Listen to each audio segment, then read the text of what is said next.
I am Dr. Momita Shahu, the co-coordinator of this FDP program, and it gives me immense pleasure to welcome you all to the fourth day of this enriching program, scheduled from November 18 to 23rd, 2024. This program is organized by the Department of Applied Electronics and Instrumentation Engineering at Haldia Institute of Technology. Today we are privileged to have with us an esteemed speaker, Dr. Kaushik Ghosh, Assistant Professor at Department of Mathematics of the Engineering Section at the University of Burdwan, whose expertise and insights will greatly contribute to our understanding of sustainable energy solutions and climate dynamics. Before we proceed, let us welcome our speaker onto the dais with a round of applause.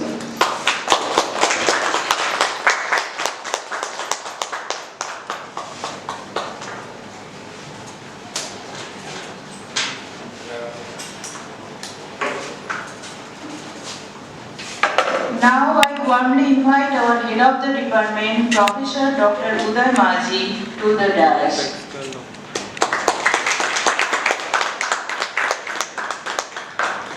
I would like to invite Mr. Devdatta Ghosh, Associate Professor of AI Department, to the dais.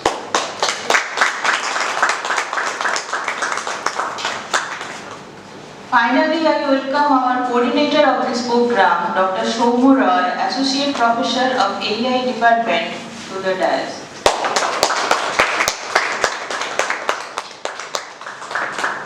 We are deeply honored to have such distinguished dignitaries on the dais today.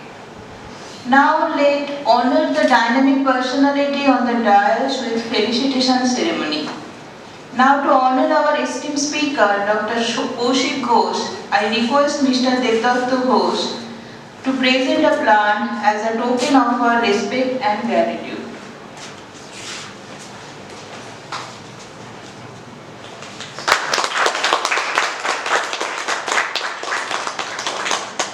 Thank you, sir. Now I would like to symbolize our commitment to growth, sustainability and knowledge with the watering of the plant ceremony. This plant represents the growth of ideas, knowledge and initiatives towards a sustainable future, which is the theme of our program also.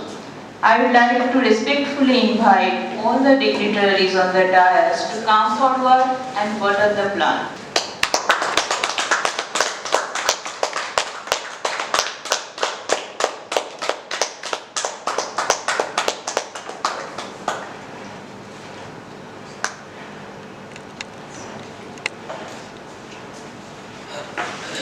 Thank you for this wonderful start to our session. Now let me take a moment to introduce our esteemed speaker for today's session.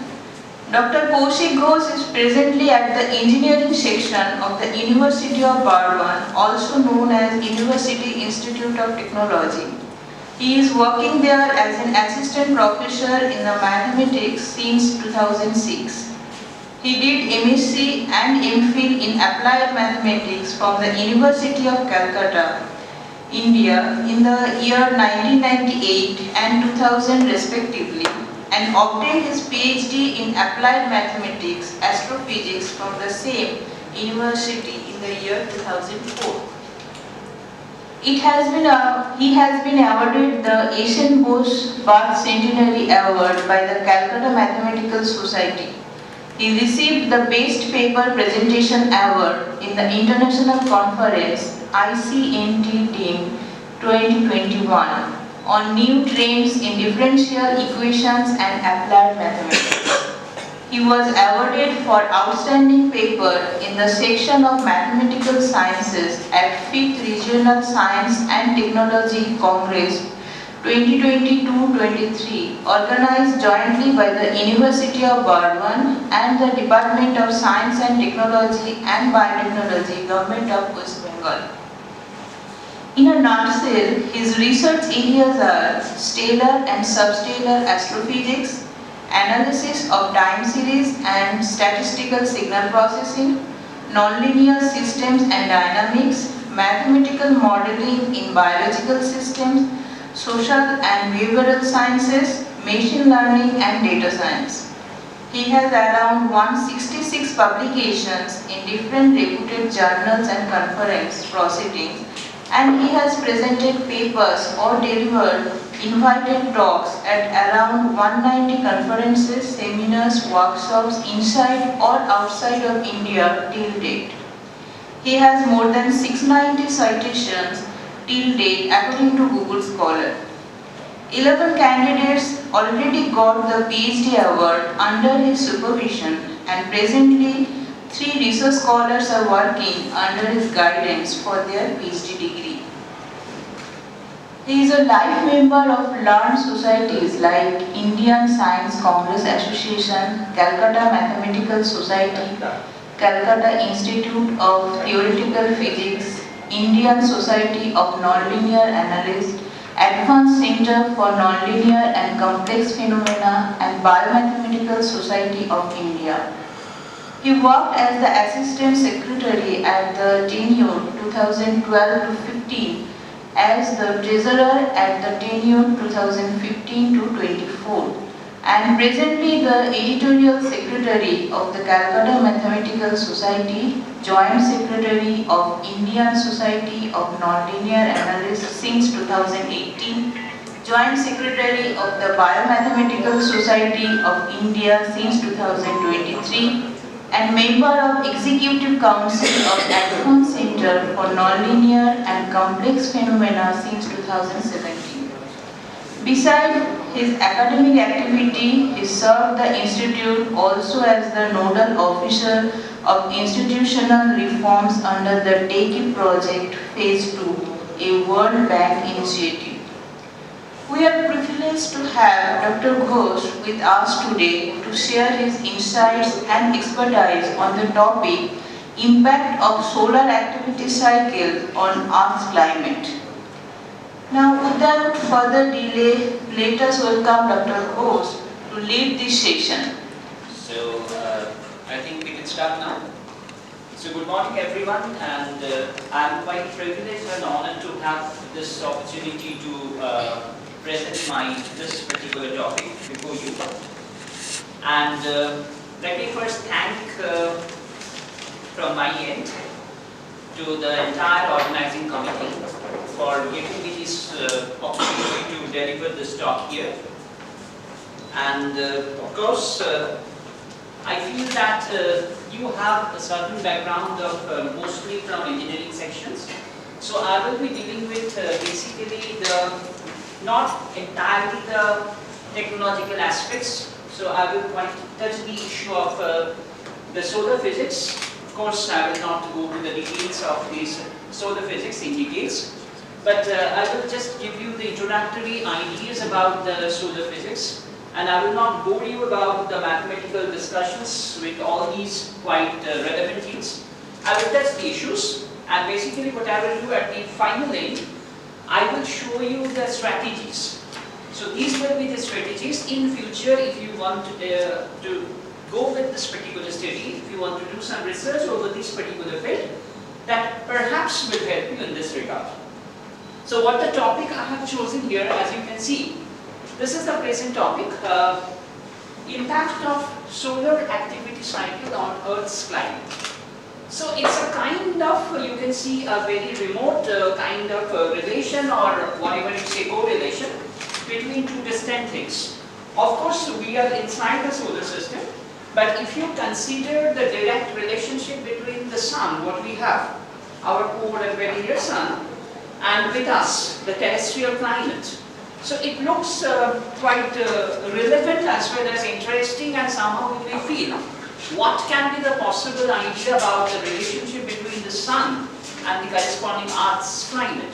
Of course, sun is the entire perennial body of entire Earth and other planets in the solar system. But still, if you want to have the direct relationship between the solar energy or the solar system, solar dynamics, whatever you say, and the terrestrial dynamics, the planetary dynamics and the climatology in this particular aspect, it looks quite interesting in this aspect, how we can answer this question. So let me try to analyze the matter. It's a very historical thing, not this particular in this millennium study. It has been implemented for, I should say, quite a number of years. And it has been actually implemented when the first telescope was discovered by Galileo Galilei. And after that, we are actually just entered, we have entered into the study of this particular thing, how we can make up the idea that the sun is helping us in this particular context of the climate of the earth. So let's start. So these are the objectives of the present talk. You can see I have listed in this way. So let me read out these things and try to analyze what are the questions we have here. The first point you can see that it has been written as the influence of solar activity. I will come to the perspective of solar activity cycle because you can see the very topic, what we have the phrase solar activity cycle. What is the meaning of that? I will of course go to that one, but before that let me see about the detailed objectives of these particular talk. So the first one is the influence of solar activity on Earth's climate. This has been a focus of scientific inquiry due to its potential to drive atmospheric and surface changes. So we are actually trying to understand what is the solar activity cycle running inside the sun, how it is influencing our Earth system, like the surface temperature, like the rainfall, precipitation, like the humidity, like the water flow in the ocean, etc., etc. So many things are there. In the stratosphere, ozone layer, these interactions, the temperature changes, how it is being actually organizing these entire issues in the earth, that we are trying to understand here. Second objective can be variations in solar radiation, governed by the approximately 11-year solar activity cycle. I will be going to that one. Affect climate through the mechanisms such as solar irradiance changes, modulation of cosmic rays, and shifts in ultraviolet radiation. So whenever we are trying to understand, the first is what is solar activity cycle and how it is influencing the Earth's climate, we are actually taking into account three different factors or the mediators here. They are actually directly influencing the Earth's climate, and these particular factors are created from the solar activity cycle. What are the particular factors? The factors are like the solar irradiance, which is actually technically supposed to be total solar irradiance, which is in short known as TSI. TSI is the main mechanism here for the understanding of the Earth's climate. Second is the cosmic ray. Actually, it is the cosmic ray flux, and that is actually organizing the temperature changes in the stratospheric level. And third one is the ultraviolet. You know ultraviolet rays. These are the radiation which is actually governing the cloud formation, etc. So many things are there, greenhouse effect, and for the temperature changes, everything is there for the UV radiation. So these are the three factors, mediating factors, playing the role in the Earth's climate. This talk reviews the pathways through which solar cycles interact with Earth's climate system. So physically we will try to understand, not superficially, not only statistically, we will try to understand. We will try to understand what is the physical, what are the physical perspectives by which the solar cycles interact with the Earth's climate system, including their impact on atmospheric circulation, cloud formation, as I've already mentioned, and ocean atmosphere temperature dynamics. These are the main issues. And finally, it also highlights the challenges in isolating solar influences from other climatic factors and identifies areas requiring further research to deepen our understanding of solar climate interactions. Basically, what I want to say here, in the latest report, if you consider the cases of last century and this particular millennium results, there are certain drastic changes in the influences. Now, you may not understand this issue that nowadays sun is more influencing than the past. It's not so. There are certain, I should say, human-side interaction. As we are wasting our nature, that's why we are having more concern in the Earth's climate. We are having more changes in the Earth's climate. So the basic serious impact is that we have to first identify what is the potential percentage of the human interaction that is affecting the nature and the climatology.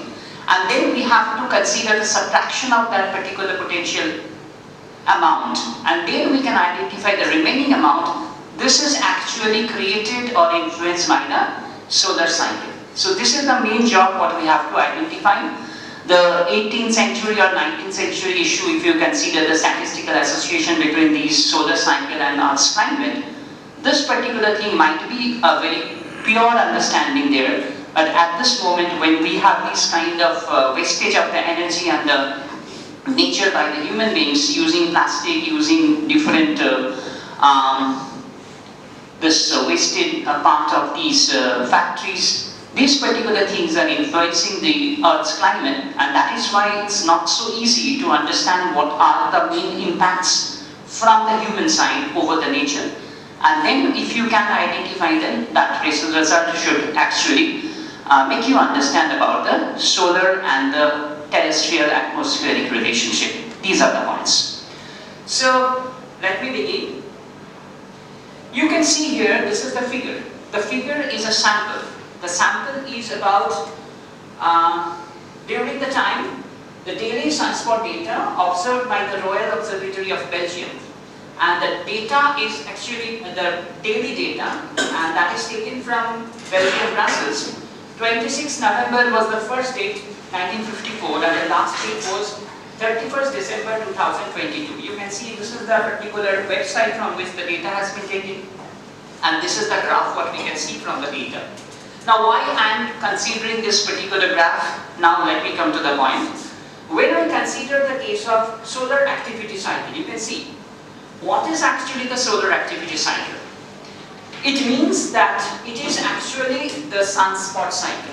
Now I will be coming to the physical perspective of what is meant by sunspot, but at this moment let us understand these are the sunspot and these are changing with the date.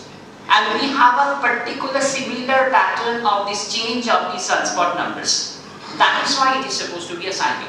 If you just go through the graph of this one, you can see there are certain cycles regularly created. And the range of the cycle is about 11 years on an average. It might not be exactly 11 years every time.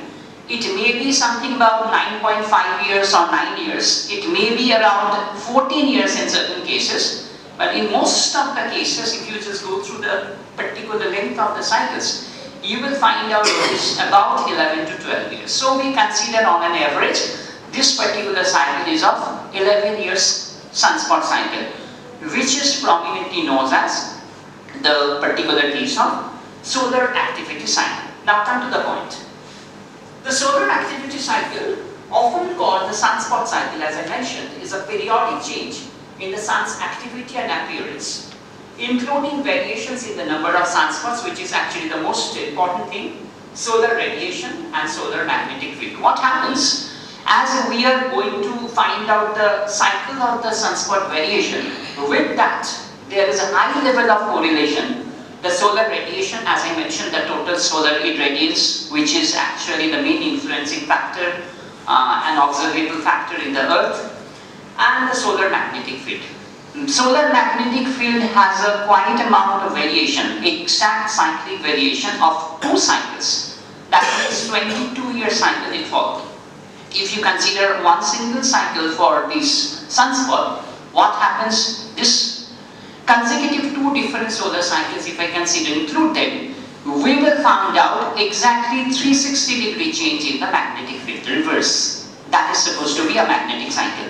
So that happens to be quite regular in this particular feature. So this is the point. This entire thing is supposed to be the sunspot cycle or the solar activity cycle. And you can see the graph. The cycle averages about 11 years but can vary, as I mentioned already, between 9 to 14 years. So this is the main figure what we have. This is all about the basic fact about the solar activity cycle. Now, as I have already said, that the main prominent feature is this particular sunspot. So, as the particular English word is mentioned, sunspot. So we are looking for the spots in the sun surface, that is in the solar surface. But physically, it is not so easy to understand in that way. What is meant by spot? First question. It is not a heart-shaped thing, it's a plasma. So in plasma body of the sun, how we can understand the spot? Physically, if I understand, if I just go through the appearance of these particular things, this looked like a spot. So first it was observed perhaps by Galileo Galilei, and later scientifically it has been observed and recorded by Wolf. And we are following his footprint. The Wolf is the main parental figure to understand these particular sunspot numbers. So we are following his particular record and particular features, what he has already said. Last 200 or more than 200 years ago, we are still following that particular pattern. So how we can understand the sunspot? These are only the spots over the surface, nothing else. No, the answer is not so easy. Basically, the study of solar physics focuses on sunspot as they represent singularities. You can see in the magnetic field around the solar surface. You know, sun has a potentially very high amount of magnetic field, a very high amount of Gauss amount of magnetic energy present throughout the entire vicinity of the solar surface.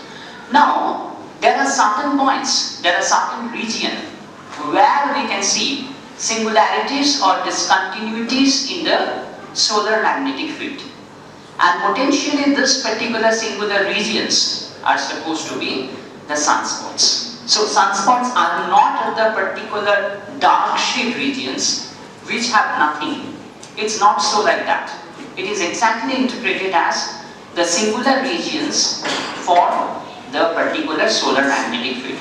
And we are trying to understand how this particular singularities in this magnetic field from the sun, they can help us to understand the Earth's climate. That is the main important feature what we have here.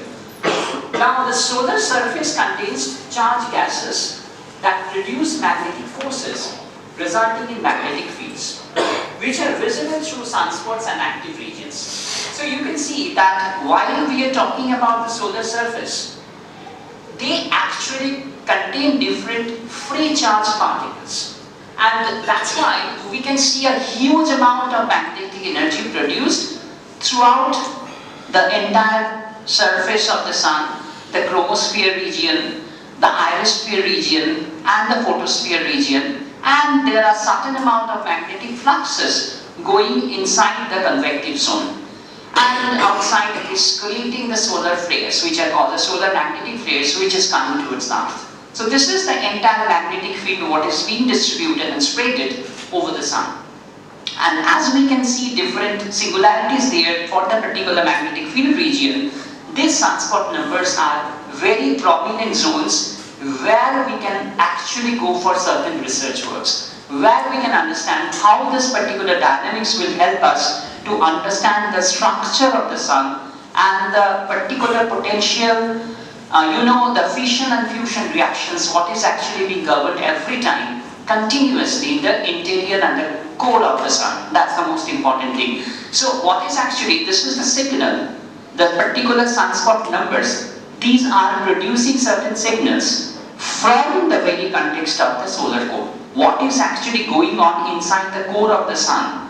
We are having certain visible reactions and representations by means of these sunspot numbers there. So sunspot numbers are directly correlated with the production of energy and the particles during the fission and fusion reactions inside the solar core. That's the most important thing.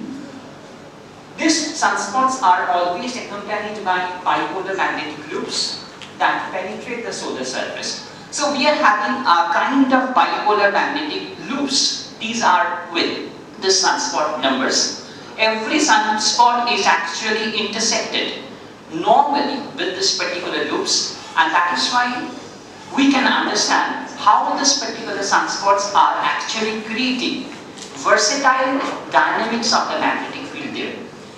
There is a belief that sunspots may be created by flux tubes that rise from the bottom of the convective zone. I am not going to detail this solar physics part. Actually, as I mentioned, that if you consider the sun, what we have, there are certain regions in the sun. For example, if you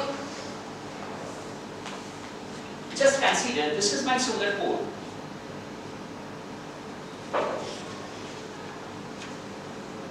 This is called the radiative zone,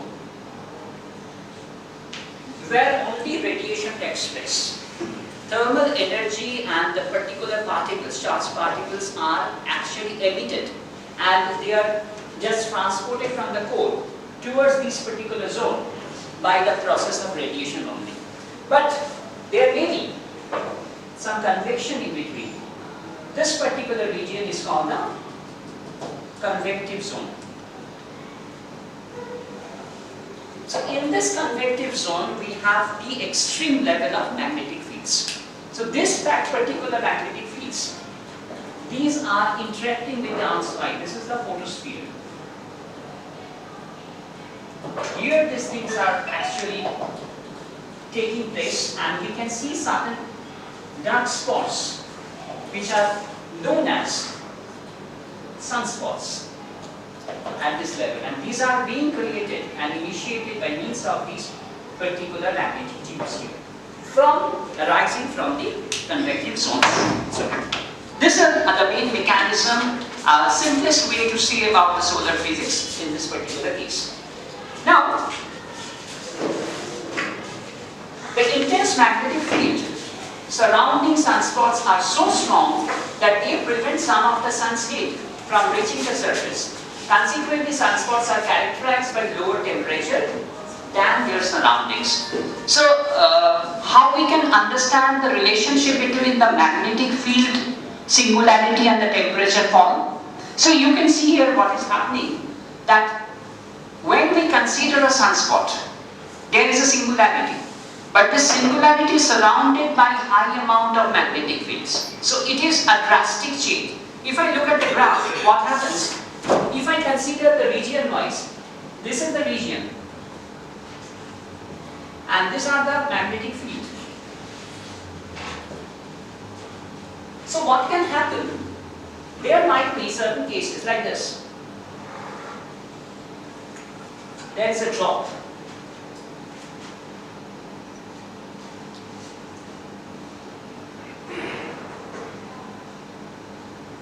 So these particular things where we have some discontinuity in the curve, but still we can see at the near vicinity, you can see there are high amount of magnetic fields present, but at that particular region we can see a gap is present in the magnetic field. This is supposed to be, these are supposed to be sunspots. So that is why what is happening, we can see that every time whenever we consider the cases, the structure or the corresponding spread of this particular magnetic field over the surface region of the sun, we can see that all the sunspots where we have considered singularities of the magnetic field, these are entrapped or captured by a strong amount of magnetic field at their surroundings. And that is why we can see that there is a problem to reach the temperature there around the surface, and that is why you can see some kind of cooling effect at those sunspot regions. So sunspot regions, it perhaps giving you the idea also, with the magnetic field singularity, there is a drop of the regular temperature at those points. So to continue with the solar physics, I will not bore you enough with these particular ideas. I will have some other interesting slides where you can see that how these particular things are helping to understand the Earth's climate. But before that, let me say something about the sunspots, which is the most important part of this particular topic. The frequency, intensity, and spatial distribution. Spatial distribution means with respect to the space. I am not considering the time only. It's a spatio-temporal pattern what we can see here. Why this spatio-temporal pattern is considered? Because when we consider the solar surface, at the same time, at different regions, we have different dynamics. Yeah. Sir, singularities means that discontinuous part of that magnetic field. Yes. Singularity means discontinuity. Yes. Now, the point is, what I'm talking about, the spatio-temporal pattern. So why I'm considering the spatio-temporal pattern? Because you can just go through that at the same time, at different regions, we are having different pattern of the magnetic field. And at the same place, at different time, we can have different pattern of the magnetic field. You may ask me, sir, what is the meaning of that one? We can understand at the same time, if you take the cross section, you will find out at different regions we are having different magnetic fields. Some of the regions are there where we have the sunspots, where there are other discontinuities or singularities. But while I'm talking about the temporal pattern also, the time dependent pattern also, the point is, today, if you observe at a certain place, there is a sunspot. You are not certain enough that tomorrow at the same place we will have the same amount of the sunspot, or even the sunspot is disappeared. That can happen. That means the flow is not similar every time. If I find out a dark spot or sunspot at a particular region of the solar surface today, tomorrow or day after tomorrow or by 1 week, we can see that particular region is now smooth.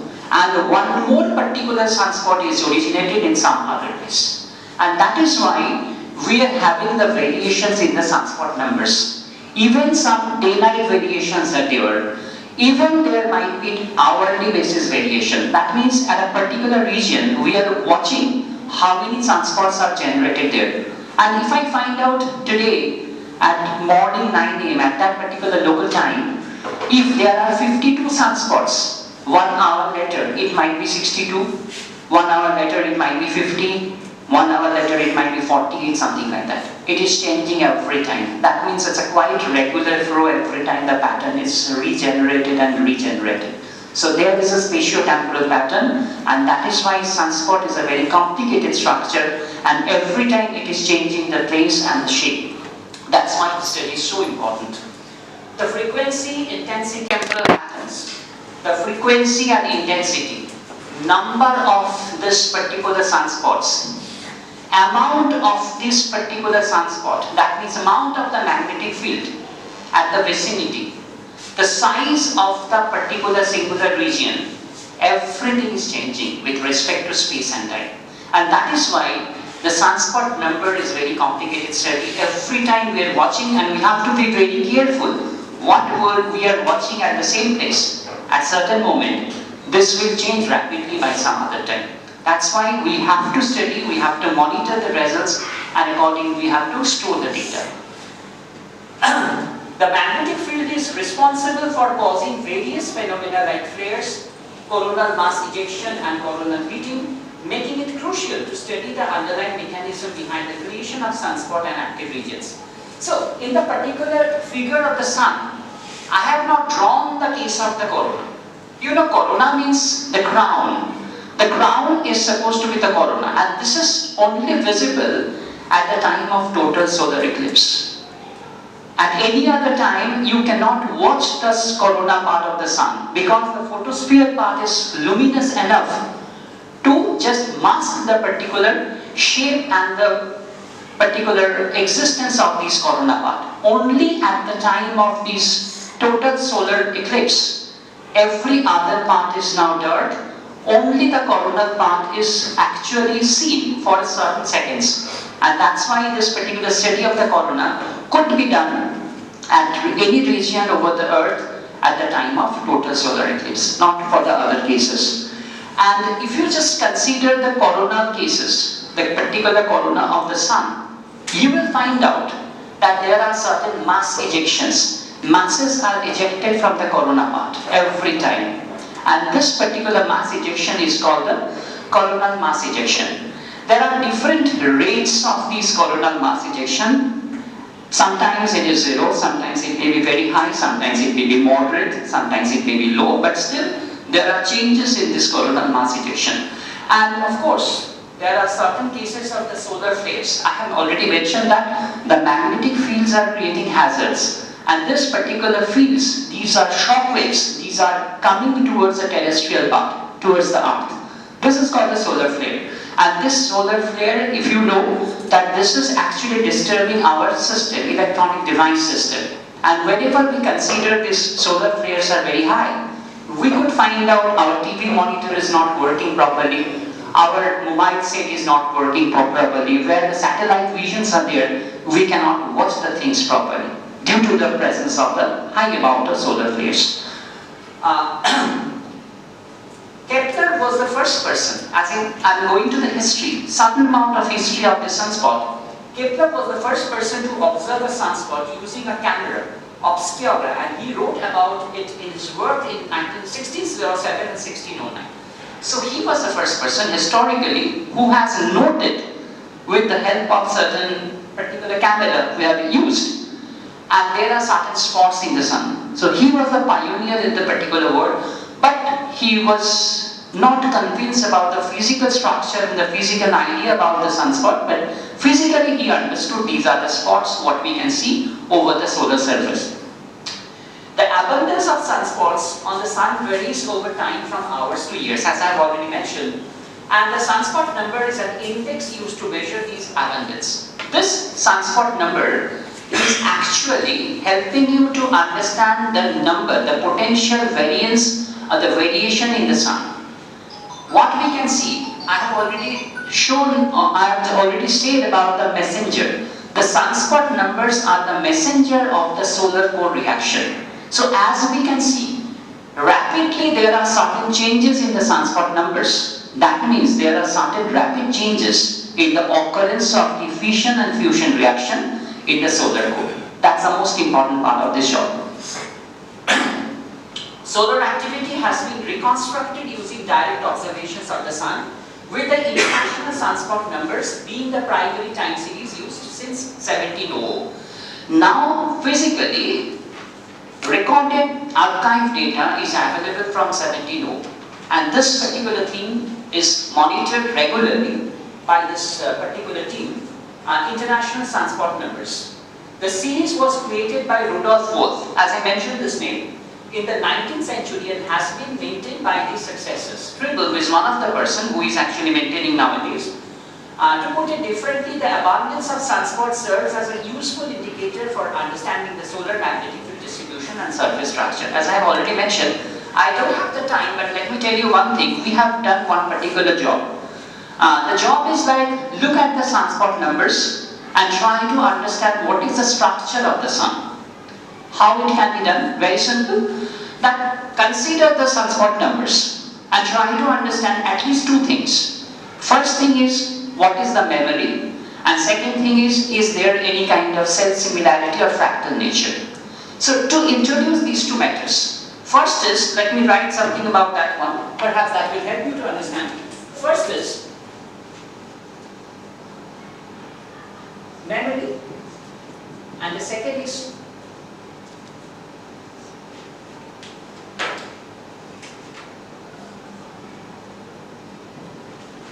fractal nature. These two are very important points in the consideration of the solar structure. First point is what is meant by memory.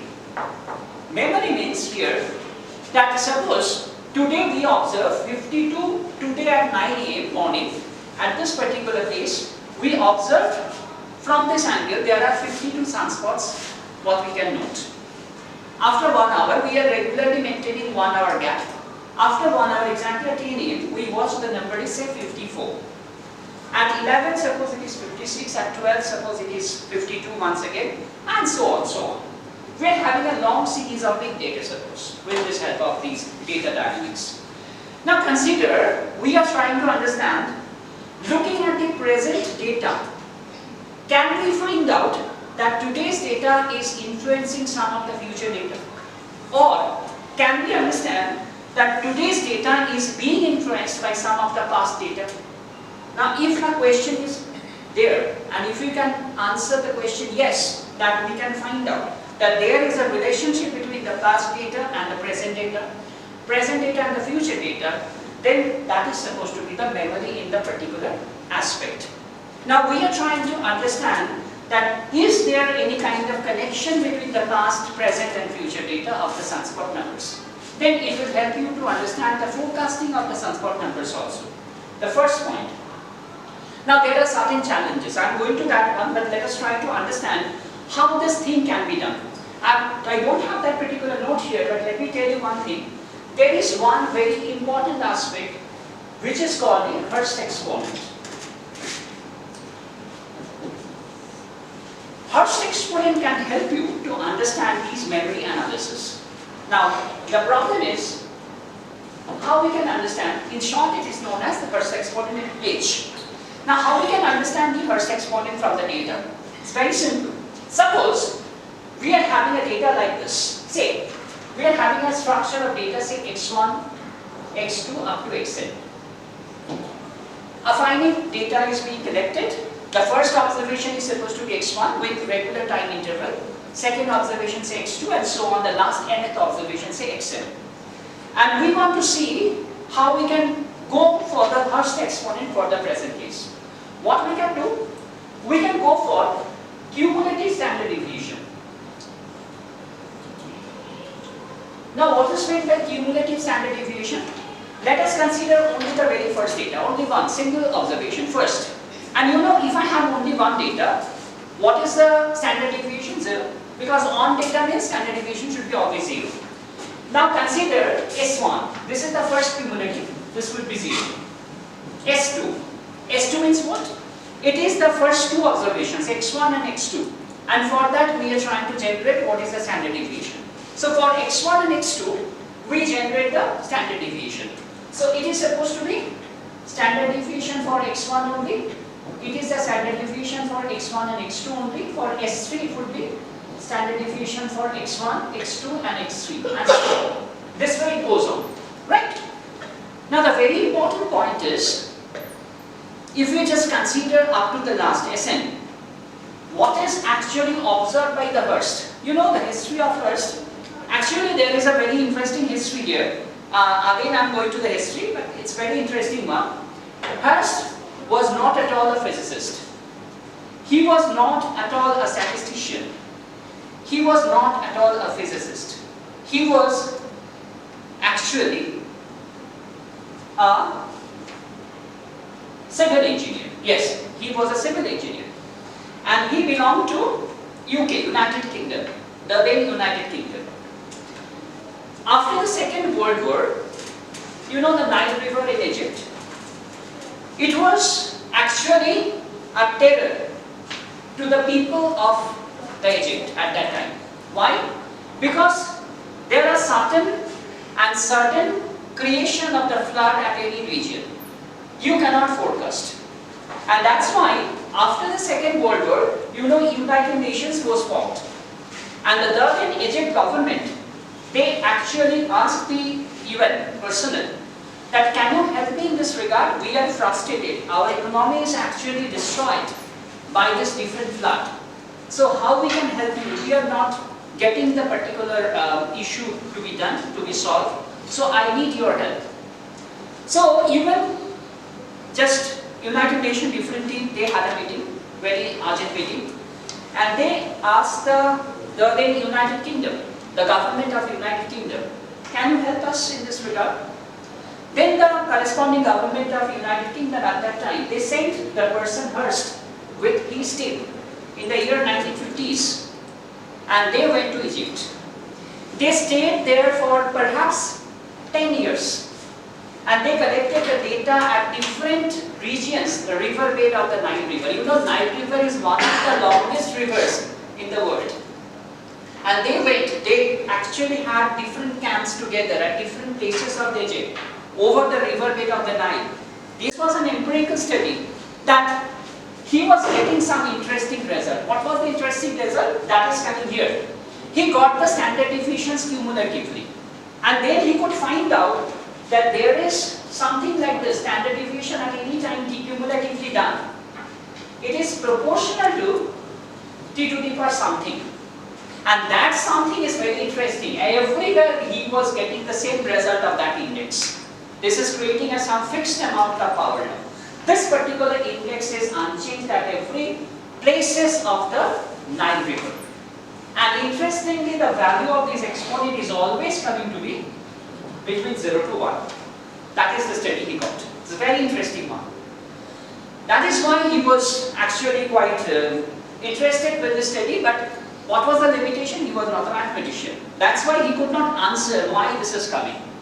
Later on in 1970s, perhaps 70 or 75, Mandelbrot, one mathematician from Hungary, he wrote one book, Fractal Geometry of Nature, where he actually interpreted that this was the Hurst's formula and this is the basic mathematics behind that.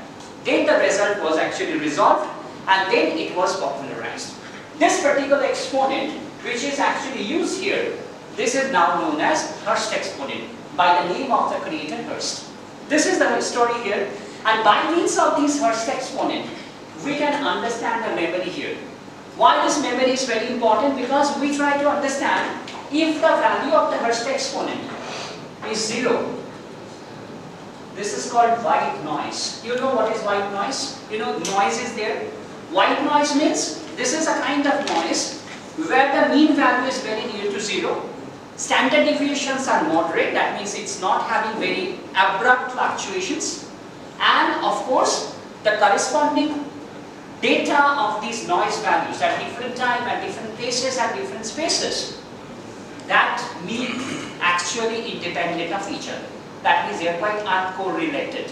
If that happens together, then that kind of noise is supposed to be white noise. So if we have the value of this particular exponent to be 0, that means a constant, something about 1, every time similar, constant is coming out, then it represents white noise there. If the value of the Hurst exponent comes between 0 to 0.5, this is called short memory process. That's very interesting. That means if I can get the value of the Hurst exponent between 0 to 0.5 in this particular calculation, we will get that its corresponding governance, the past to present, present to future, it will be quite volatile after a certain time. It will not stay longer. Suppose in the share market you are dealing with the data, and I am getting the Hurst exponent value between 0 to 0.5. What is your answer? Answer is what is today's result. That may influence tomorrow's result, that may influence day after tomorrow or certain days after, but it will not prolong this particular activity. This is the short memory process. Otherwise, if you get the value of the Hurst exponent between 0.5 to 1, then it becomes long memory process. Just the reverse.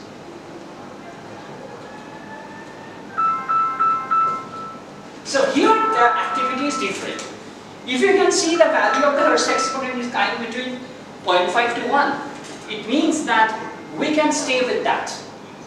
What is today's result? That may influence the next few days' results quite after a long time. Exactly, if we have the Hurst exponent, exactly 0.5. Exactly 0.5. It means it represents truly random.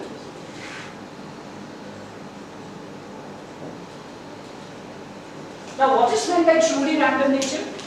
Truly random nature means what is today's result that is not influencing tomorrow's result or day after tomorrow's result. That means memory is 0. I can write here the value of this h 0.5 means memory is equal to 0 then.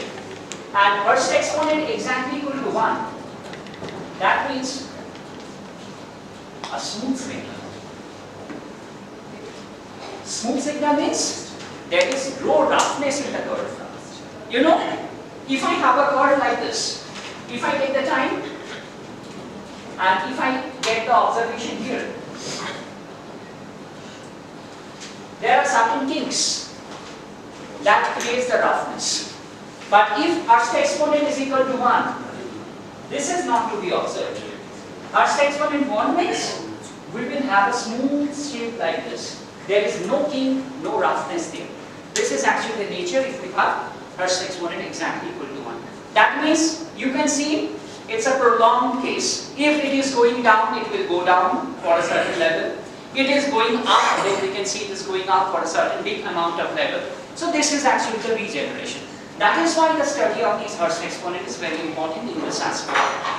And let me come to quickly this particular study of the fractal nature, who was a father figure as I mentioned, Mandelbrot. What is meant by the fractal nature? Fractal nature means, I just show you one very simple example. With the help of this example, you can understand everything. Suppose, I am drawing a figure. We just have a rod. The rod creates two straight lines by this manner. And now, repeat the process. This is a rod. Again, two generations are there. Now, this is a rod. We are creating two generations. This is 2.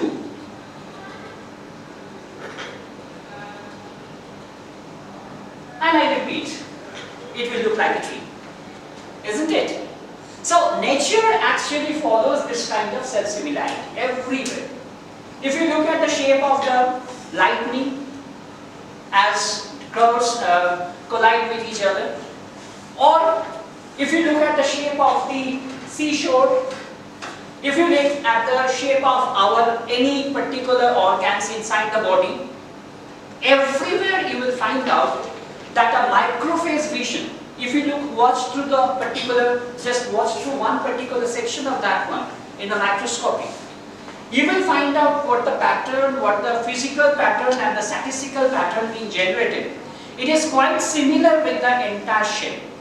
This is called the self-similarity or fractal nature. And if we can find out, this is a very interesting study to look at this particular vision. We have done this particular job for the sunspot numbers. And we could find out that these sunspot numbers actually follow kind of short memory process. That means the Hurst exponent is time between 0 to 0.5. This is the first observation. And second observation is that this is showing some kind of fractal nature. That means self-similarity is there. Now you may ask me, this is a mathematical jugglery. You are just exercising the job and finding out the fractal nature. What is the physical interpretation? Being an engineer or being a physicist, what will you do with this? This is a mathematics. You are generating that some small part of the sample is showing some statistical pattern, and this is quite similar with the statistical pattern of the entire data. It's okay, very good. But what is the implementation of that one? What is the use of that one? Use is very simple. You can forecast it very easily. If there is an amount of self-similarity, then the forecastability is very easy to understand. That's the main point. Because everywhere it should remain with that kind of self-similarity, and that is why you can forecast it very easily. That's the main concern in this particular aspect. So we have said so many things here. Let me just summarize the matter and come to the other aspects. What happened? Yeah. Now these are the characteristics of this solar activity cycle, physically to look about. First is solar maximum. The peak of the cycle characterized by the highest number of sunspots. Solar minimum. The trough of the cycle when sunspot numbers are minimal. I will just go to the graph. Magnetic field reversal. During each cycle, the sun's magnetic pole reverse. This is the main point. This magnetic polarity flips means that the full magnetic cycle spans about 22 years.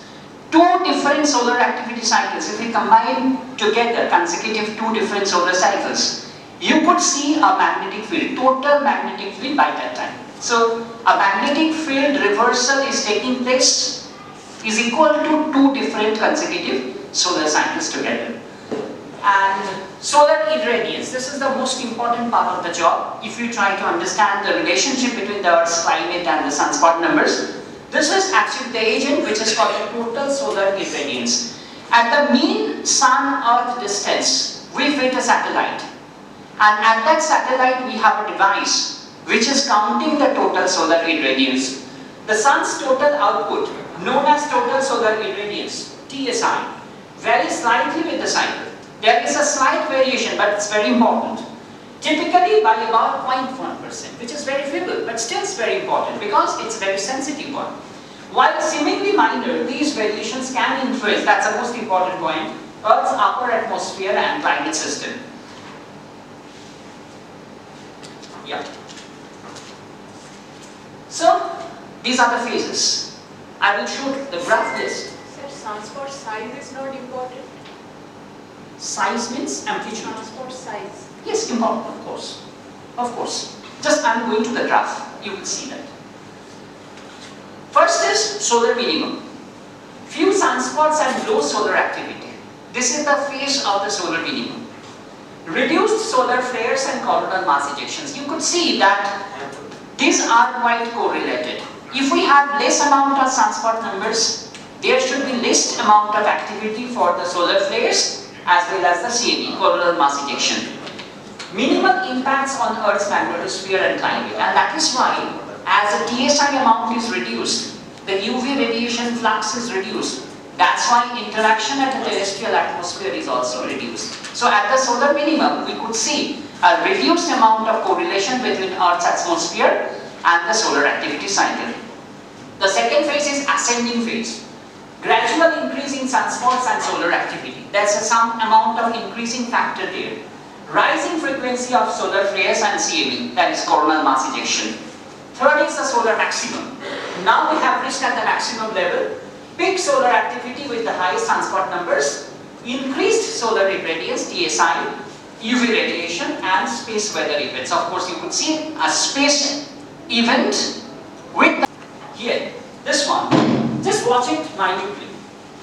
As you have raised the question, these numbers are also important, the highest values. But the main concern figure is this. Let me consider this cycle, which is looking to be prominent. This is the ascending phase. This is the maximum. Descending phase. This is the minimum, this is the minimum. The minimum values can have change in the amplitude. Even the maximum values can show regularly the change in the particular amplitudes. That is why, precisely to say, we don't call this as periodicity. We call it seasonality. There is a basic difference to answer the question. There is a basic difference between periodicity and seasonality. Periodicity means we can see same amount of value at regular interval. Like at the time of Diwali in our Indian market, Sensex or NSE, there is one Muhurat. And all the persons, most of the persons who are capable enough, they invest a good amount of money. This is a regular practice. And that is why there is a sudden increase in the volume of the market at that time. But please note that every year the amount of the increase is actually changing. That is why this is supposed to be seasonality. Every year during the winter season, we have a drop down in the temperature. Every year during the time of the rainy season, the monsoon, we have a good amount of precipitation or rainfall. But the amount or amplitude of this rainfall this year, that should not be similar in the next year or next to next year. So these are not practiced as exactly the similar amplitudes, but the habitants or happening structures are similar. That's why this is called seasonality only. Precisely mathematically, we cannot call this as periodicity, but we write this as periodicity, periodic nature. But precisely in the true sense of mathematics, this is not periodic. This is basically seasonal effect in the particular cases. Now, to continue with,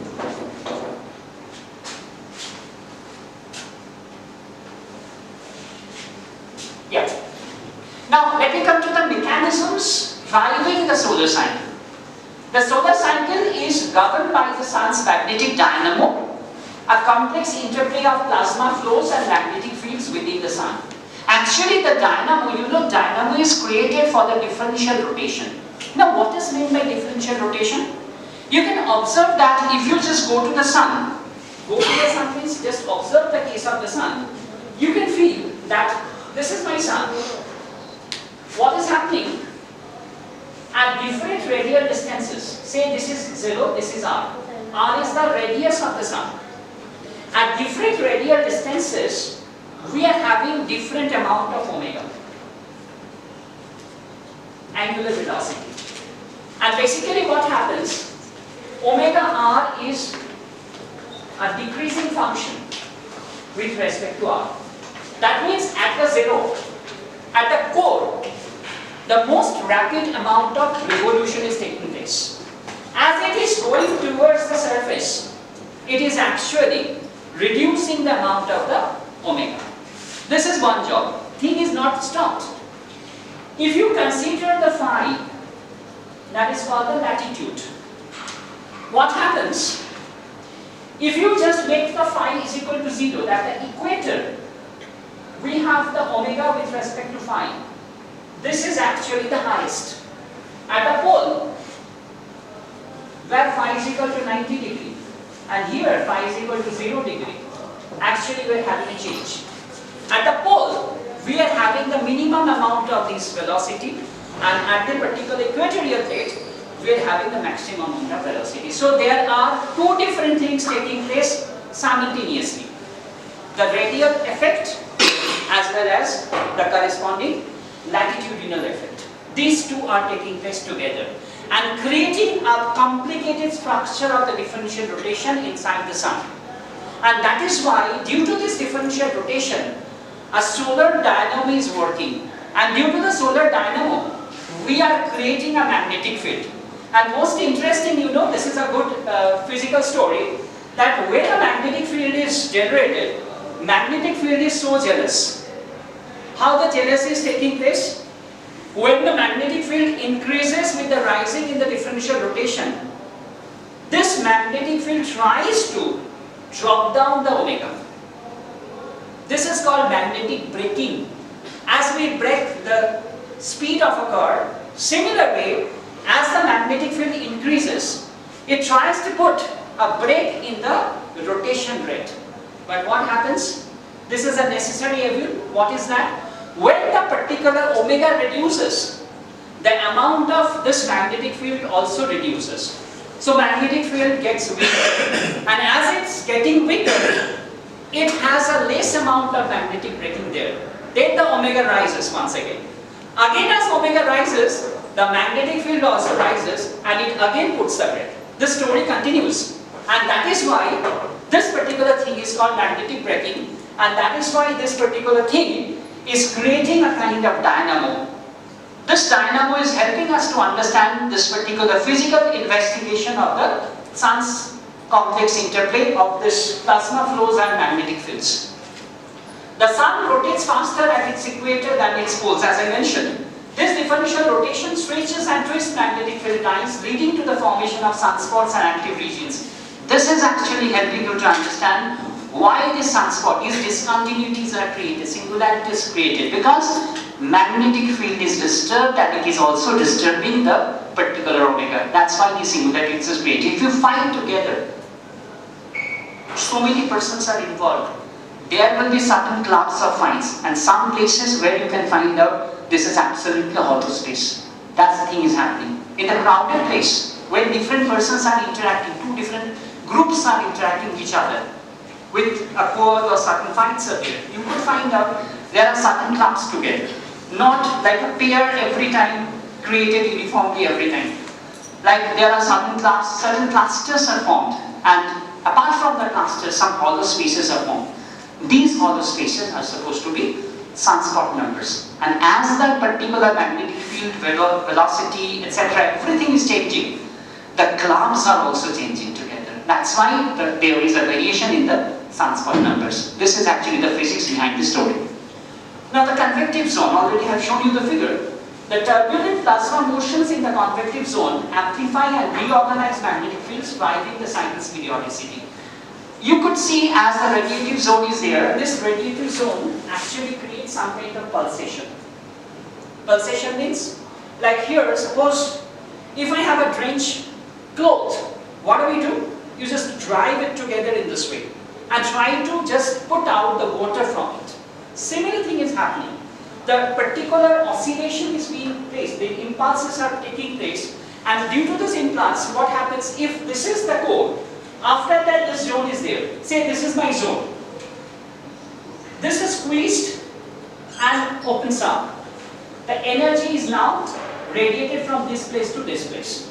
Similarly, this is squeezed and opens up, the energy is displaced from this to this. This way it goes on. And in the convective zone below, hot and cold, this particular turbulence is being taking place. And due to different mechanism, we are having a problem outside the particular periphery. And this particular problems, this particular chaos, this particular turbulences, these are reflected at the particular surface region.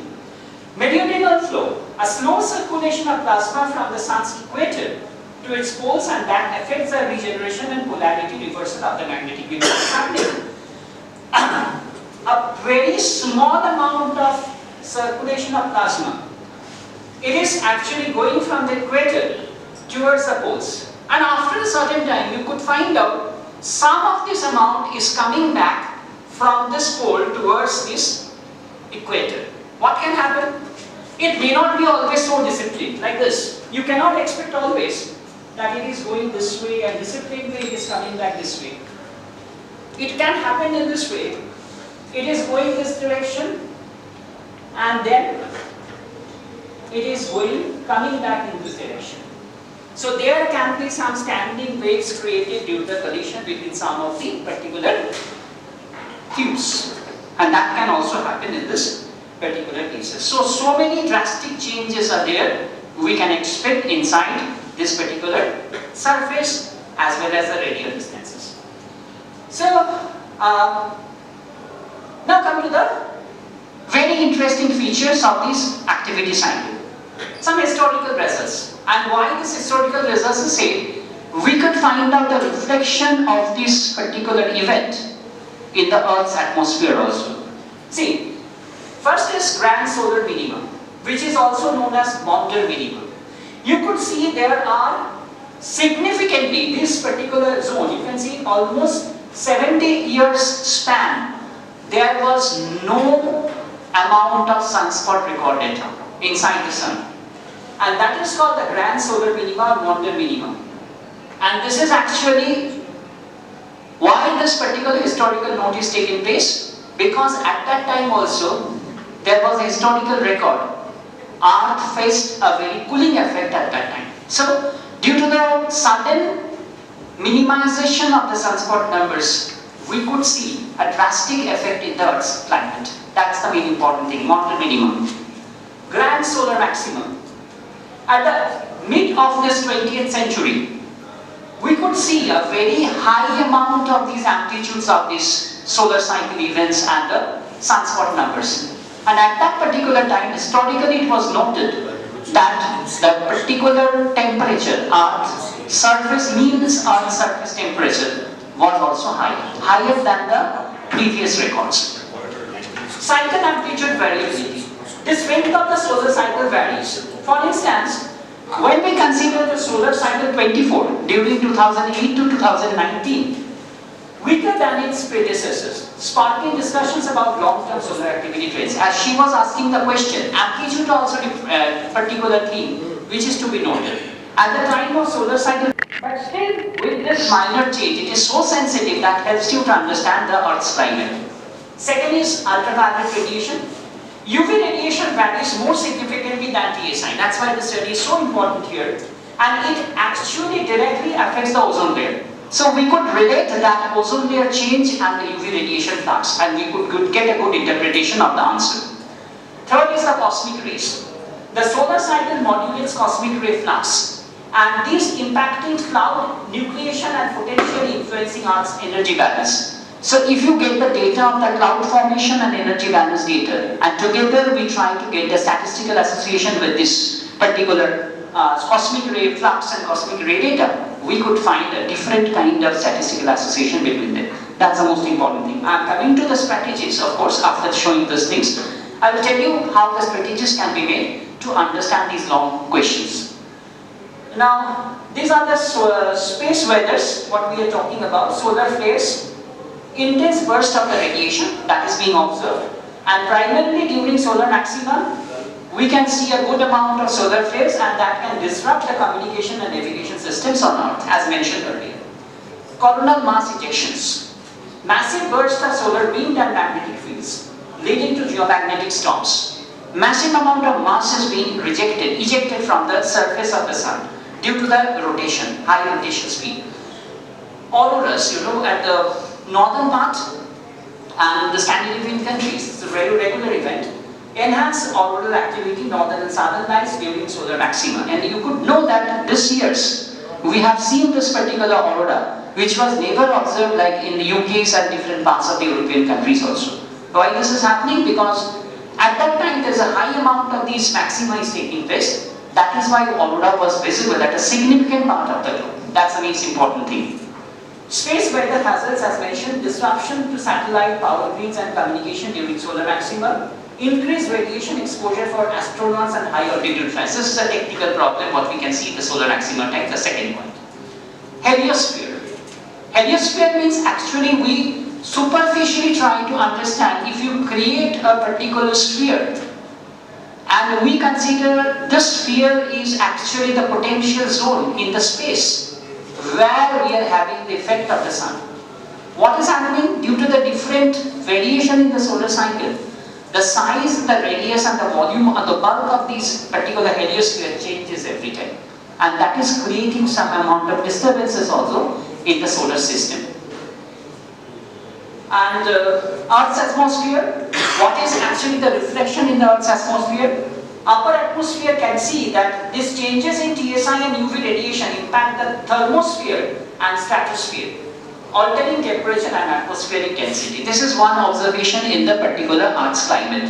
Second is ozone layer. UV radiations modulate ozone production and destruction, influencing global atmospheric circulation. As I mentioned that if you directly try to get the relationship between the UV radiation flux, UV flux and this ozone production rate, you could find a good amount of statistical association between them. And these are the particular things mathematically what we can do. Solar maxima linked to slight global temperature increases, while low activity phases like the Maunder minimum, as I mentioned, coincide with the cooler climate, such as during the Little Ice Age. And this particular Little Ice Age, this was quite related with this time. So Ice Age inside the Earth, that is similar to the Maunder minimum. That means there is a good amount of statistical association or physical association between the sunspot numbers or the solar activity cycle and the Earth's climate. Atmospheric dynamics. The solar activity affects atmospheric systems like the North Atlantic Oscillation. That's the main important. Ocean flow and temperature over the ocean.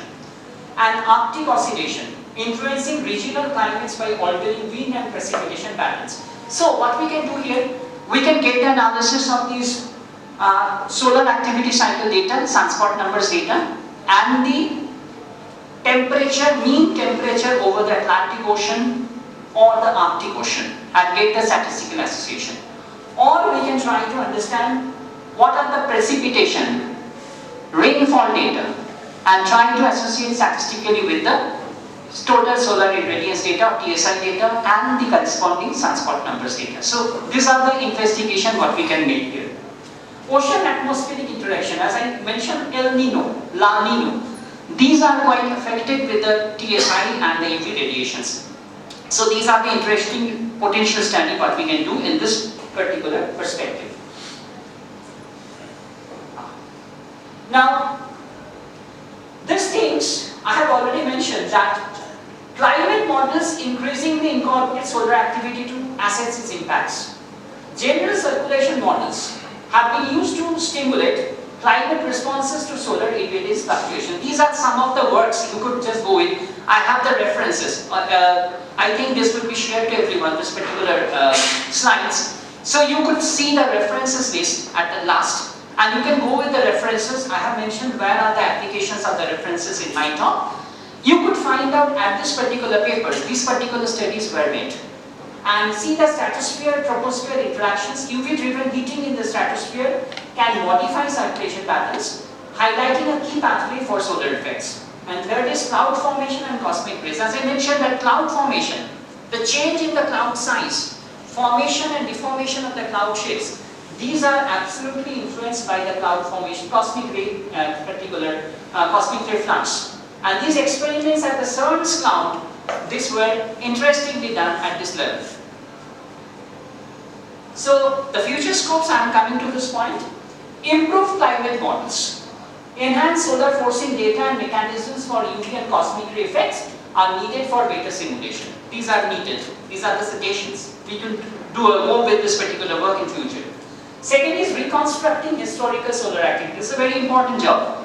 After getting the job for the present day, we can try to understand what were the past day's result, and I'm getting the same kind of pattern for the first results, or there are certain variations. So reconstruction of the past events, that is also very essential study. So we can understand where mechanism is so robust that it can also precast the results of the past events. Advances in observations, that's so important, because what the results we are getting might be, just for example of TSI data, we have used the particular satellite that is used for certain years, but after 2008 it stopped work. Then we had to find out one more satellite and put some amount of money, big amount of money, to get the results to be continued. So there are certain defects or lacunae in the process of the observations, and that is why we are getting results, but might be some falsified results are also coming. So we have to better the approach for the observation purpose. Now, let me come to the strategy what we can implement. Quickly, by 10 to 15 minutes, I think I can process this particular things. Just some examples. We could try to find out the statistical association between TSI and global average surface temperature. Some examples I am telling you. That we can try to just investigate ourselves. The TSI data we collect from the internet archives, and collect the global average surface temperature, and try to understand the statistical association between them. Also, we could collect the UV radiation flux data and stratospheric temperature data, time to time. We could find out the TSI data and sea surface temperature data. Some other pairs are also there. I am taking 3 examples. And to understand these issues, we can go with these 2 results. One particular strategy is, we can use the cross correlation, and second most important thing is, we can use the Granger causality test. See, the cross correlation may not be enough to understand the question. I am coming to that point, why cross correlation is not enough. Why the causality analysis is so important in this particular perspective. So this is all about the cross correlation. You all know that we are having 2 time series data, and we want to find out the statistical association between them. And cross correlation is actually a kind of linear relationship created statistically between 2 data. And you know, always the data value, the cross correlation index value lies between -1 to +1. Negative value of the cross correlation indicates there is amount of anti-correlation.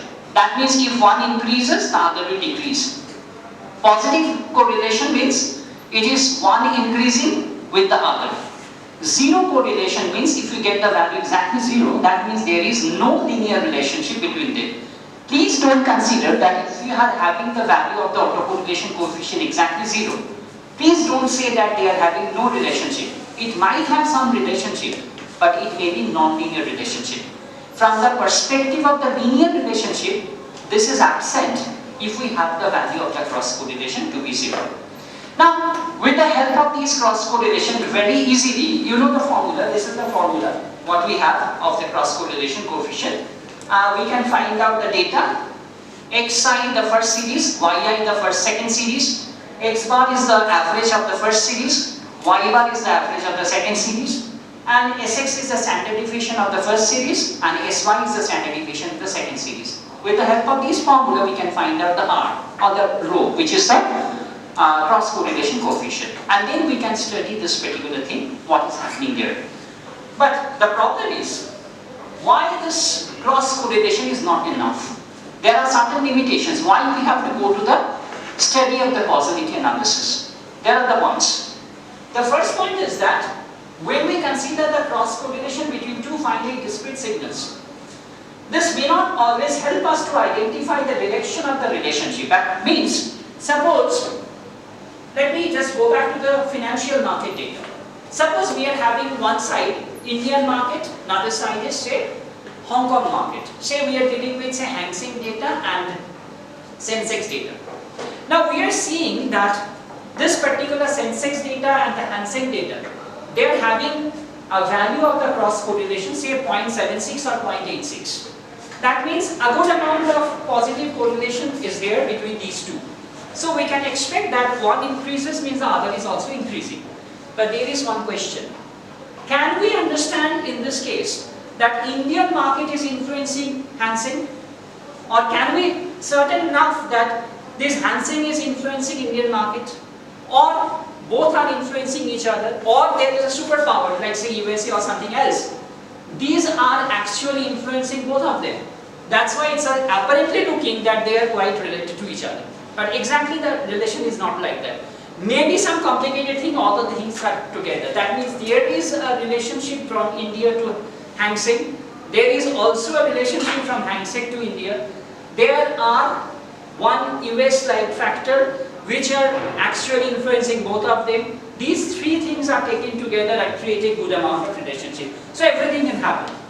But with the help of cross correlation, we cannot reply this answer. That's the most important thing. That is why we have to go with some other relationship which is called the causality analysis. Like other points, cross correlation heavily relies upon linear relationship. As I have already mentioned that when we try to find out the cross correlation between two data, it gives us a linear relationship. So if we have any kind of non-linear relationship, this is not making a sense in this particular perspective. Third is, sometimes between two finite discrete signals, either of a very large size or of a very small size, we may find a high correlation which is statistical misinformation in India for say last 100 years.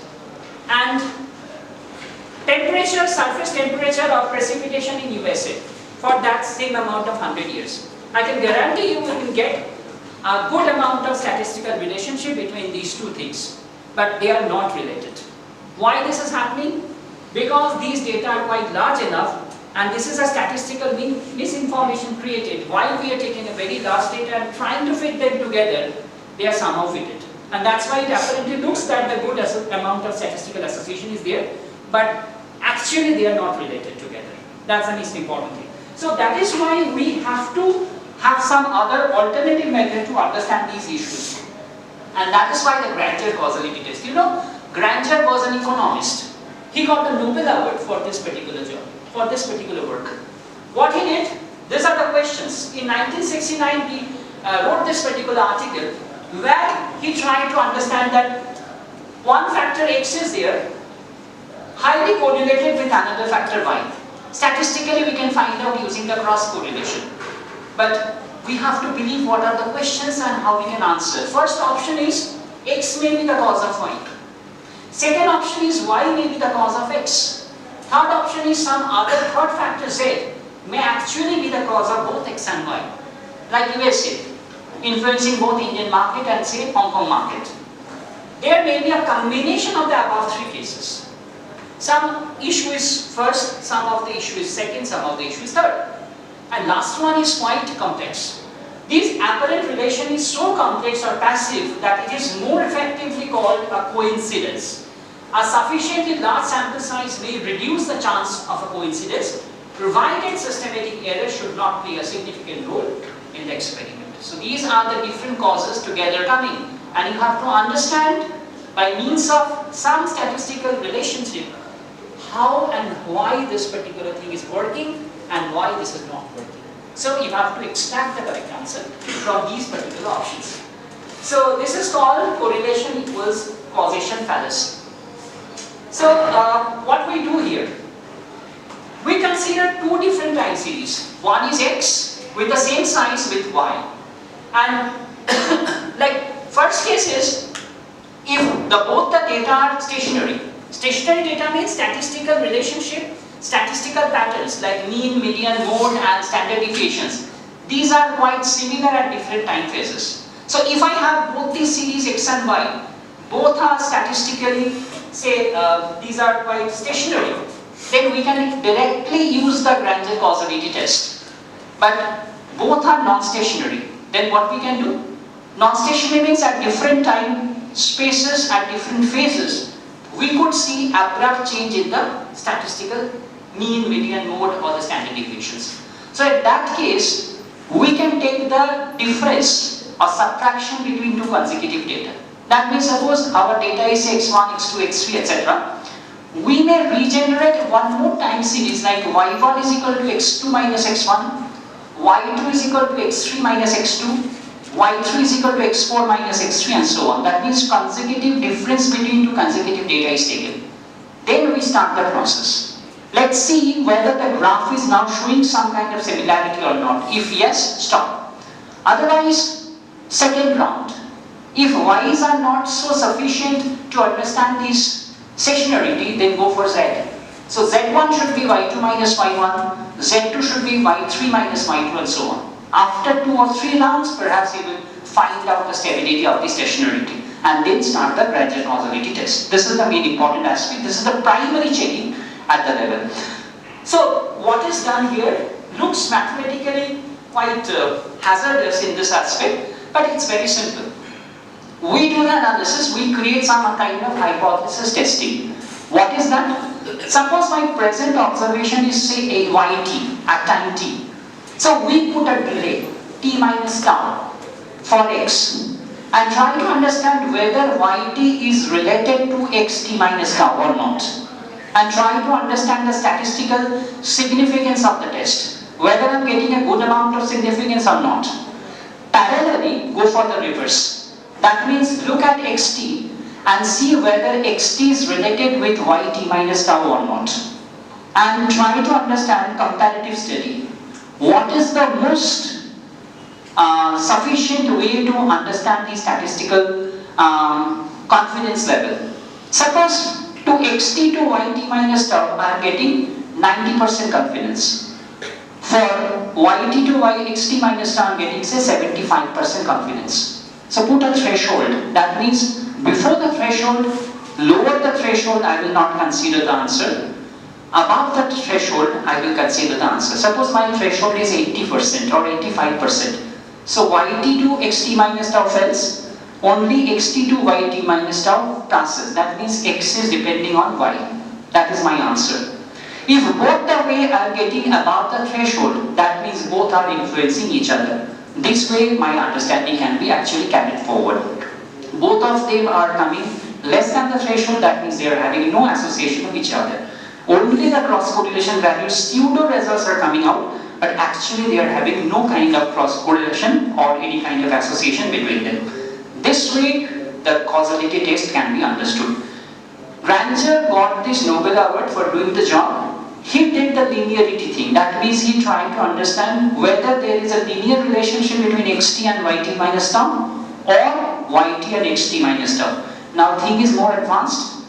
Nowadays we are also using some non-linear aspect of the causality testing, which is more performative than this previous one. So we could use this particular things to understand the solar data one side and the Earth's climate data other side, and take the statistical association between them and get the answer of these questions. So this is the most vital thing what you can do.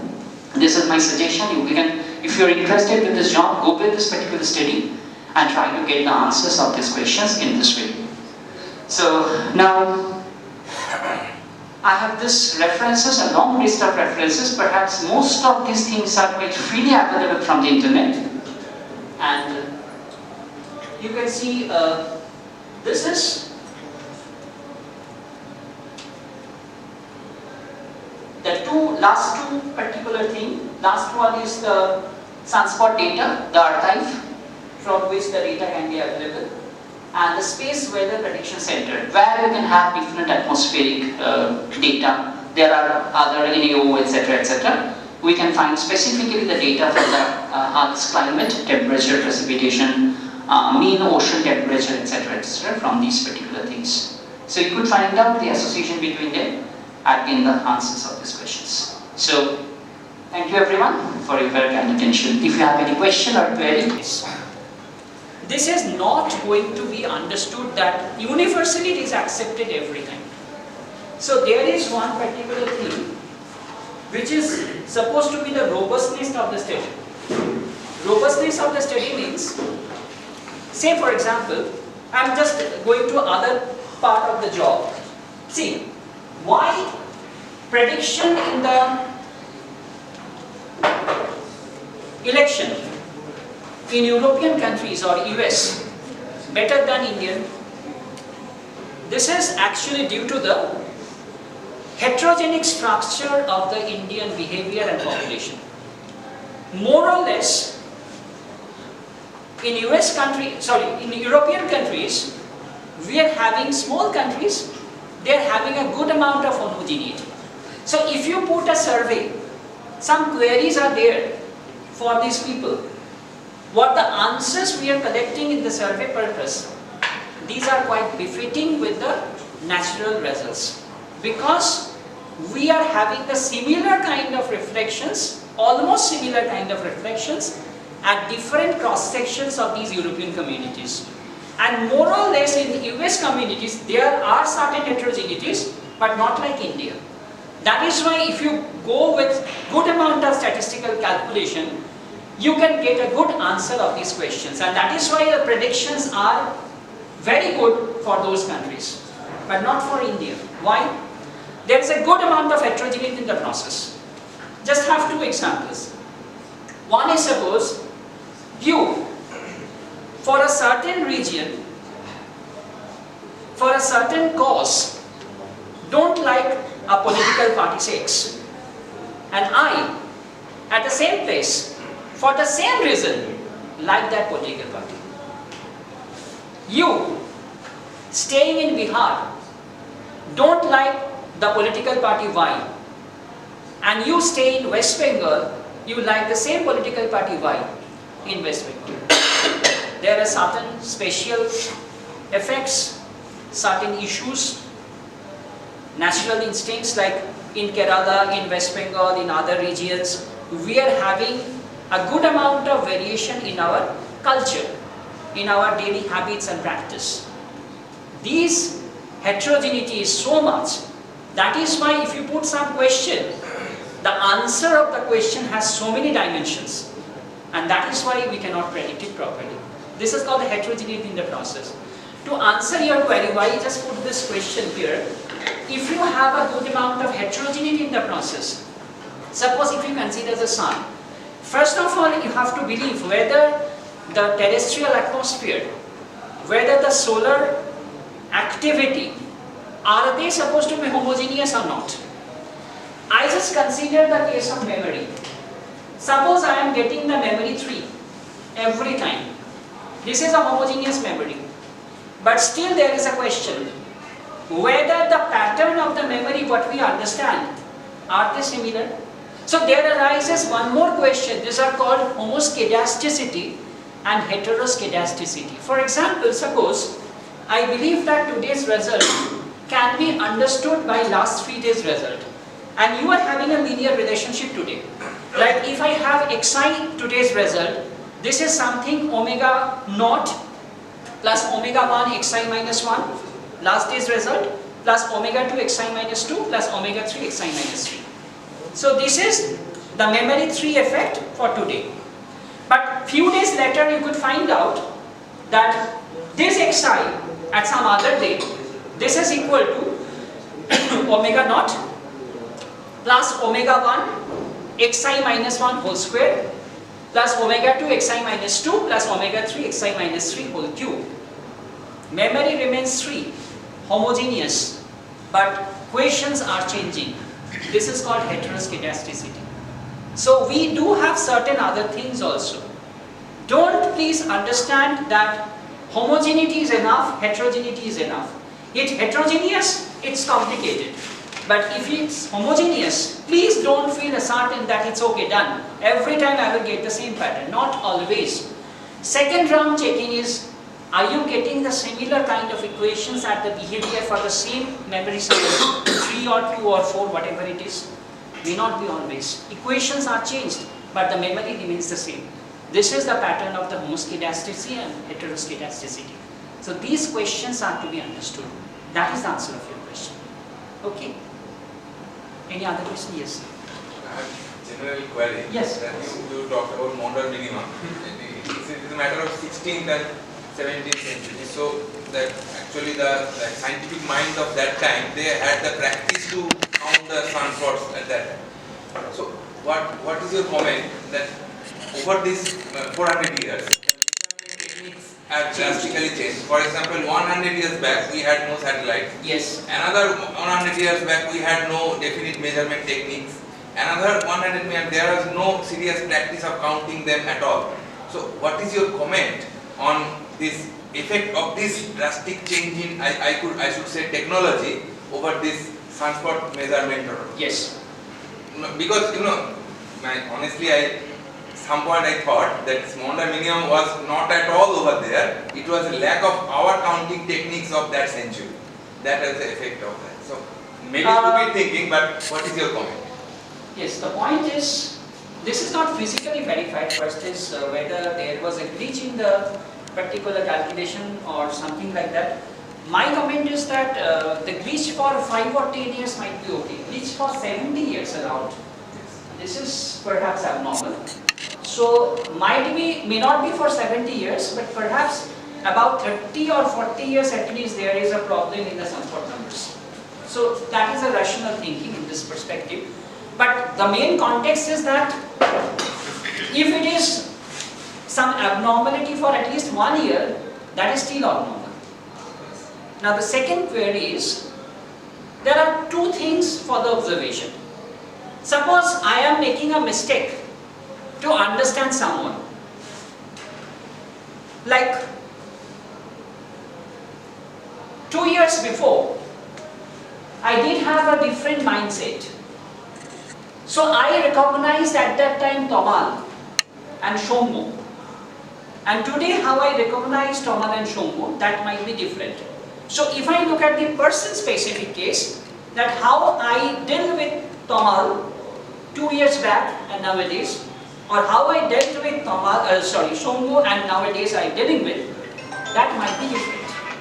But as per my view, if I consider that I recognized everyone in a similar way, so I did recognize with certain mistakes Tomal and Shommo 2 years back, and with these mistakes nowadays I am looking at Tomal and Shommo this way. So mistakes are having some uniform distributions, and if you just consider the uniform distribution, perhaps the observations are not so changed. Comparative studies are not changed. Person-specific observations are changed, but comparative studies might not be changed. That is my answer in this question. But mistakes means limitations. Limitations. Mistakes means limitations. So I have not considered, for example, your gap of eyebrow and this eyeball 2 years back. Now I'm watching that. So there is some limitation what we have not noticed, now I'm noticing. But still I have not noticed that case for Shommo also, or some other persons also. That's the main important thing.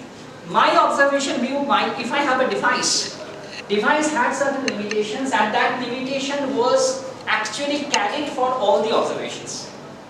That is why thing is getting smoother. So comparative studies might not be affected, but one particular data, today's result and yesterday's result, that might affect in the process. But similarity, comparative studies, this might not affect in the process. Another verification you already mentioned about the Ice Age effect. Yes, and lack of number of sunspots. Yes. Another So that is the point. And what actually you were saying that I have not considered the year. Perhaps the Ice Age effect was not for 70 years. It was something about prominently 30 to 35 years. So it had happened at that time. That's the most important. However, there one-to-one connection. Yes, there is a connection always, and that is verified in the 20th century also. Maximum of this is creating maximum temperature rise. So that is happening. That was not the time of global temperature rise. Now this technology has improved. They have verified this cycle with other parameters. Yes. For example, overall counting or geomagnetic activity. Right. All these things are now, it is 200% proved. Not always. I started my discussion with the note that this is a problem with the human interaction. 19th century, 18th century cases, perhaps there is no such human interaction. If there is something which is epsilon. Nowadays it's not so epsilon, it might be 1 by epsilon, something like that. So it's a very drastic change. We have to notify what is the human effect in the climate, and we have to subtract that portion and consider the purest part of this climate change, which can be connected with the solar atmosphere. That is a serious job to be done. Because in the last 200 years, a drastic change due to industrialization. Yes, that's the point. In this regard, I have one question. Yes. To correlate with the climate change with the sun's activity cycles, did I take any of the data, ground-based data for do this analysis, or TSI data I have to check? Because TSI is the upper atmospheric data, the Yes. solar radiance data. But if I take the ground-based data, that is the GHI or DHI, the global or direct data, could I found any kind of similarity between the surface temperature of the earth with those data, because there is more man-made emissions are there nowadays? Right. So not interpret. So that result must be the purest. And if you consider the ground-based data, then you have to subtract the human effect and then proceed for the calculation. That's very difficult. May be different. I don't know exactly, but that can be done. Any other question? Thank you.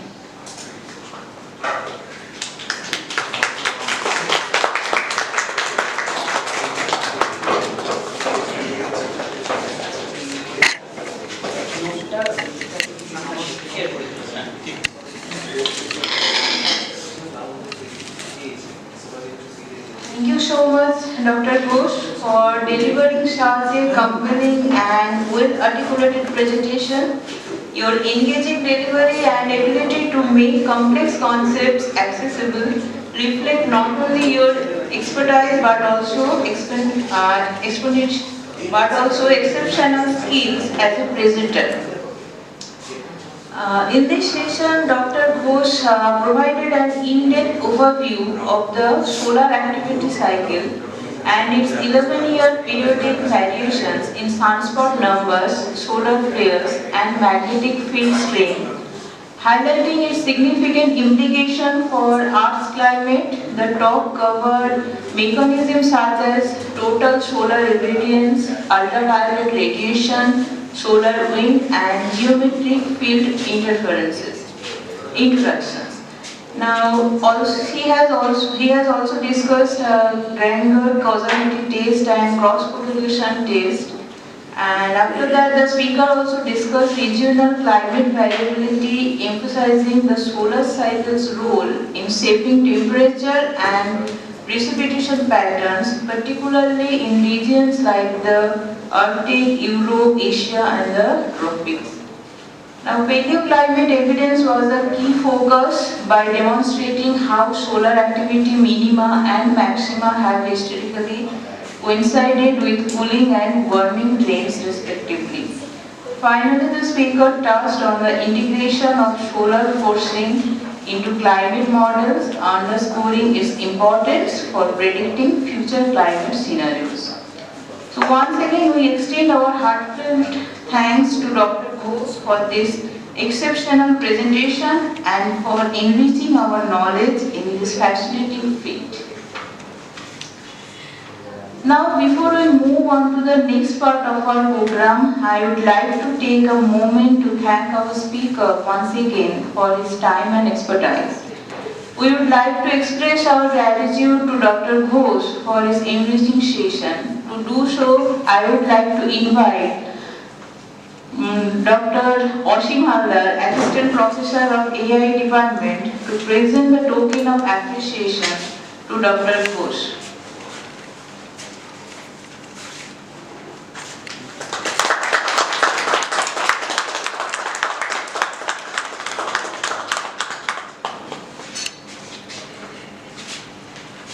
I also request Dr. Oshim Haldar to present the memento to Dr. Ghosh as a symbol of our thanks for his valuable time and the knowledge he has shared with us.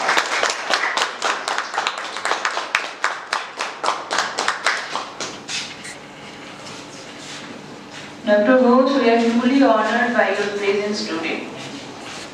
As we conclude this session, thank you once again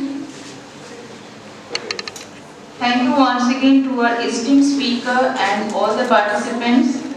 Now, after the tea break, we will meet again for the second session for this AVP, which will focus on the topic monitoring of sub-ionospheric frequency signal a systemized tool for remotely scrutinizing the D-region ionosphere during solar energetic incidences. So participants will look forward to your continued participation.